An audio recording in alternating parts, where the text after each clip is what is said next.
حبیب خدا گفته بهترین زن همون زنی است که وقتی مردک در چهره او نگاه کند خوشحال شود.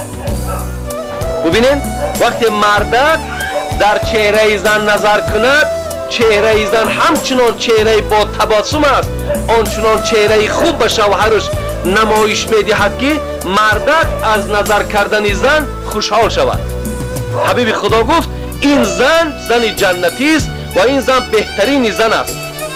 ببینید ولی اگر زن، ولی ممکن خیلی آدمایی که زناشون همین خیلی استقبال خوبشون میگیرن تیز این سخنی مرا میفهمند، لیکن کسایی را که استقبال نمیگیرن شاید که مثال گویم بود استقبالی به این خیلی چهره چکل باشه، آن ندیده است بیچاره، ندیده است و زنی او هم بیچاره این سخن که نشنیده است که بهترین زن زنی است که مثال با مرده که بیگانه نمیخنده، با همسینفش نمیخنده، با همسایش نمیخنده، همون بهترین خنده و تبسم شد در همین حلالترین مردک و از همه بزرگترین مردک برای او شوهرش است، همون تبسم زیباش برای شوهرش میکنه.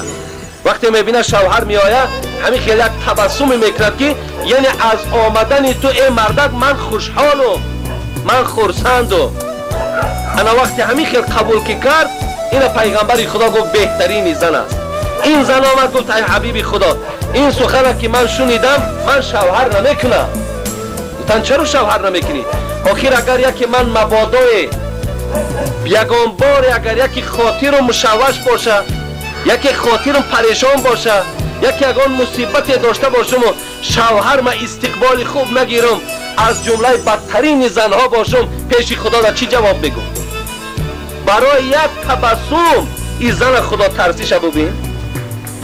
حال امروز مثال زنای ما اکنون من همش در نظر ندارم، من زنها را به نام خدا گفتی همون تاجیکای ما شما میده نان هم حرمت میکنیم، ما زنها را دوست میداریم چگونه پیغمبر ما دوست میداشت، ما حرمت میکنیم. فقط دلالت من همین است که خواهر عزیز دیگر یگانه چیزی تو را جنت میبره حرمت شوهر میبره، یگانه چیزی که تو را وارد جنت میکند اینم چی است؟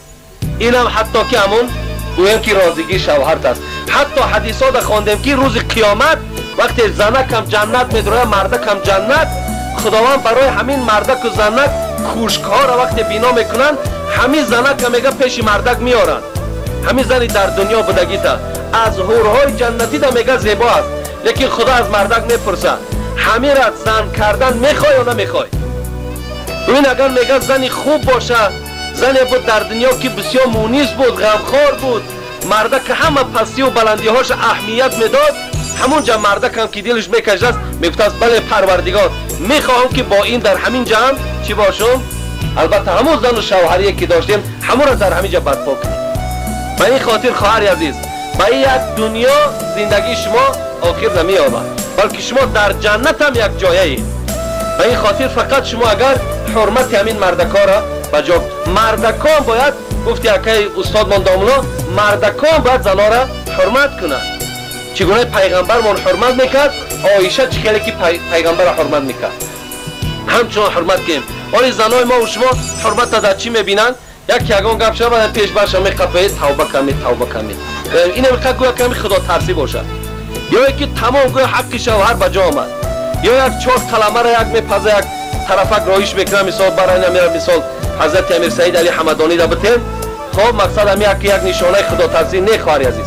تو اگر اون کلمه را سری قدی بخیز در پیش مردک دو پس پیشه که مردک در بمان او ثوابی را که تو در ایجا میگیری اگر تمام دنیا را تقسیمش که خیلی ثواب نیست. مرحمت برای تو بهترین راه، بهترین توشه انا همین است. خدا همه ما و شما را خاتمه بخیر دهد و خدای مهربان ما و شما را به آن چیزی که شنیدیم عمل کننده گرداند. و این دادر ما عبدالکریم هم خدا عمر دراز و تن صحت و با خداوند روزهای همتا خرسندی را در خانه‌شون باز زیادتر گرداند. و همه برادرایی که در اینجا مالی و جانی خدمت کردند، برادرایی که حضور دارند در این مجلس، خداوند در قدمهاتون حسنات نصیب کند و همه زنهای ما و شما را خدا توفیق و اراده مستحکم دهد که همیشه پایبند حرمت شوهرها باشند و شوهرها را هم خداوند همچنان توفیق و غیرت نصیب گرداند که حرمت زنها را هم بجا